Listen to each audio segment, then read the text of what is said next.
ದಯಮಾಡಿ ಗೃಹ ಸಚಿವರು ಅದಕ್ಕಿದ್ದಾರೆ, ಪ್ರತಿಭಟನೆ ಮಾಡ್ಲಿಕ್ಕೂ ಕೊಡೋದಿಲ್ಲ ಅಂದ್ರೆ ಹೆಂಗೆ ಸರ್? ಬೆಳಗಾವಿ ಪ್ರವೇಶ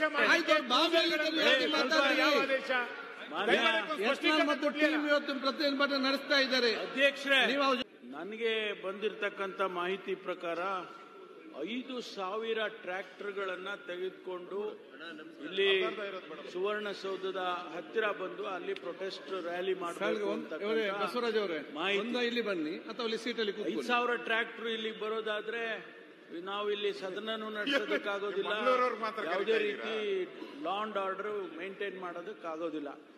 ಅದಕ್ಕೆ ಟ್ರ್ಯಾಕ್ಟರ್ಸ್ಗಳನ್ನ ನಾವು ಅಲೋ ಮಾಡೋದಿಲ್ಲ ಅಂತ ಹೇಳಿ ಈಗಾಗಲೇ ತೀರ್ಮಾನ ಮಾಡಿ ಕಮ್ಯುನಿಕೇಟ್ ಕೂಡ ಮಾಡಿದ್ದೀವಿ. ಆದರೆ ನಾವು ಜನ ಬರಬೇಕು, ಅವರು ಇಲ್ಲಿ ನಾವು ಪ್ರತಿಭಟನೆ ಮಾಡಬೇಕು, ಪ್ರತಿಭಟನೆ ಅವ್ರ ಹಕ್ಕಿದೆ, ಅದನ್ನು ನಾವು ರಿಸ್ಟ್ರಿಕ್ಟ್ ಮಾಡೋಕ್ಕೂ ಹೋಗೋದಿಲ್ಲ. ಆದರೆ ಲಾ ಅಂಡ್ ಆರ್ಡರ್ ಮೇಂಟೈನ್ ಮಾಡೋದಕ್ಕೆ ಕಷ್ಟ ಆಗ್ತದೆ ಅಂತೇಳಿ ಟ್ರ್ಯಾಕ್ಟರ್ಗಳು ಬರಬಾರ್ದು ಅಂತೇಳಿ ಹೇಳಿದ್ದೇವೆ. ಆದರೆ ಅವರು ಈಗ ಹೇಳ್ತಿದ್ದಾರೆ ನಮಗೆ ಈ ಟ್ರ್ಯಾಕ್ಸ್ ಜೀಪು ಅದರಲ್ಲಿ ಜನ ಬರ್ಬೋದು ಅಂತ ಹೇಳಿ ಅದನ್ನು ನಾವು ಅಲೋ ಮಾಡ್ತೀವಿ. ಅದರಲ್ಲೂ ಕೂಡ ರೆಸ್ಟ್ರಿಕ್ಷನ್ ಏನಂತಂದ್ರೆ ತುಂಬಾ ಜಾಸ್ತಿ ಬರೋದಕ್ಕೆ ಅಲೋ ಮಾಡೋದಿಲ್ಲ, ಎಷ್ಟು ಮಿನಿಮಮ್ ಎಷ್ಟು ಬರ್ತದೆ ಅದನ್ನ ನಾವು ಅಲೋ ಮಾಡ್ತೀವಿ. ಆಮೇಲೆ ಲಾ ಅಂಡ್ ಆರ್ಡರ್ ಮೇಂಟೈನ್ ಮಾಡಬೇಕು, ಅದಕ್ಕೆ ಅದನ್ನು ಮಾಡಬೇಡಿ ಅಂತ ಹೇಳಿದ್ರೆ ತಾವೇ ಕೇಳ್ತೀರಾ ಲಾ ಅಂಡ್ ಆರ್ಡರ್ ಮೇಂಟೈನ್ ಆಗಲಿಲ್ಲ, ಲಾ ಅಂಡ್ ಆರ್ಡರ್ ಈ ಸರ್ಕಾರದಲ್ಲಿ ಲಾ ಅಂಡ್ ಆರ್ಡರ್ ಇಲ್ಲ ಹಾಗೆ ಹೀಗೆ ಅಂತ ತಾವೇ ಆಪಾದನೆ ಮಾಡ್ತೀರಿ. ಅದರಿಂದ ರೆಸ್ಟ್ರಿಕ್ಟಿವ್ ಆಗಿ ಮಾಡೋದಾದ್ರೆ ನಾವು ಪರ್ಮಿಷನ್ ಕೊಡ್ತೀವಿ ಮಾನ್ಯ ಅಧ್ಯಕ್ಷ. ಅಲ್ಲ ಒಪ್ಪಿಗೆ. ಈಗ ನಮ್ಮ ಯತ್ನಾಳವರು ಬಂದಿರಲ್ಲ ಸಭೆಗೆ, ನಾವೆಲ್ಲ ಬಂದಿದ್ರಿ. ಈಗ ಗೃಹ ಸಚಿವರು ಹೇಳಿಕೆ ಕೊಟ್ಟಿದ್ದಾರೆ, ಪ್ರಜಾಪ್ರಭುತ್ವ ರೀತಿ ಹೋರಾಟ ಮಾಡೋದಕ್ಕೆ, ಕಾನೂನನ್ನ ಕೈಗೆ ತಗೊಂಡೆ ಹೋರಾಟ ಮಾಡೋದಕ್ಕೆ ಯಾವುದೇ ರಿಸ್ಟ್ರಿಕ್ಷನ್ ಇರಬಾರ್ದು. ಮತ್ತೆ ಏನಾನ ಟ್ರಾಫಿಕ್ದು ಆ ಥರದ್ದು ಏನಾನ ಇದ್ರೆ ಪೊಲೀಸರು ಅದನ್ನ ಕಂಟ್ರೋಲ್ ಮಾಡಲಿ. ಆಮೇಲೆ ಜಿಲ್ಲಾಧಿಕಾರಿಗಳಿಗೆ ಯಾವುದೇ ರೀತಿ ತೊಂದರೆ ಪೊಲೀಸ್ಗೆ ಅವರಿಗೆ ನಾವು ಜನ ಬರೋದಕ್ಕೆ ರಿಸ್ಟ್ರಿಕ್ಷನ್ ತಿಳಿಸಿದ್ದೇವೆ ಆಲ್ರೆಡಿ. ಈಗ ನಾವು ಅವ್ರಿಗೆ ಕಮ್ಯುನಿಕೇಟ್ ಮಾಡಿದ್ದೇವೆ, ಅವರು ಕ್ರಮ ಆಸನಕ್ಕೆ ಹೋಗಿ ಆಸನಕ್ಕೆ ಬರಲಿ ಮತ್ತೆ ಮಾತಾಡಿ. ಈಗ ಮಾನ್ಯ ಗೃಹ ಸಚಿವರು ಹೇಳಿದ್ರು ನಾಳೆ ಹೋರಾಟ ಮಾಡೋದಕ್ಕೆ ನಾವು ಟೆಂಪೋ ಟ್ರ್ಯಾಕ್ಸ್ ಅಲೋ ಮಾಡ್ತೀವಿ, ಹೋರಾಟ ಮಾಡೋದೆಲ್ಲರ ಹಕ್ಕಿದೆ, ಮಾಡ್ಬೋದು. ನಮ್ಮ ಮಾನ್ಯ ಮುಖ್ಯಮಂತ್ರಿಗಳು ಇಲ್ಲಿದ್ದಾರೆ, ನಾವು ವಿನಂತಿ ಮಾಡ್ಕೋತಾ ಇದ್ದೀನಿ. ನಮ್ಮ ಸಮುದಾಯ ಭಾಳ ವರ್ಷಗಳಿಂದ 2A ಸೇರಿಸಿ ನಮ್ಮ ಸರ್ಕಾರ ಇದ್ದಾಗ 2D ನಮ್ಗೆ ಅಕಾಮಿಡೇಟ್ ಮಾಡಿಕೊಟ್ಟಿದ್ದಾರೆ. ಅದರಲ್ಲಿ ಲಿಂಗಾಯತ 2A ಇಲ್ಲ ಅಂತ ಲಿಂಗಾಯತರು, ಮರಾಠರು, ಜೈನರು, ಕ್ರಿಶ್ಚಿಯನ್ರನ್ನೆಲ್ಲ ಸೇರಿಸಿ 7% ಕೊಟ್ಟಿದ್ದಾರೆ.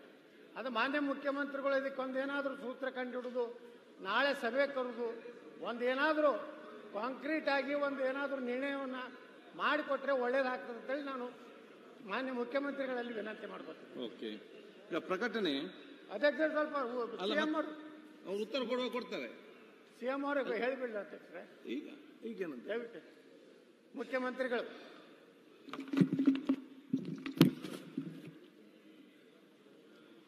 ಮೈಕ್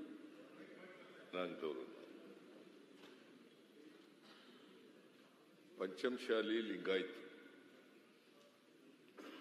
ಇವರನ್ನ ಸೇರಿಸಬೇಕು ಅಂತೇಳಿ ಬಹಳ ದಿನಗಳಿಂದ ಪಂಚಮಶಾಲಿ ಲಿಂಗಾಯತರು ಹೋರಾಟ ಮಾಡ್ತಾ ಇದ್ದಾರೆ. ನಾನು 2 ಸಾರಿ ಮೀಟಿಂಗ್ ಮಾಡಿದ್ದೀನಿ.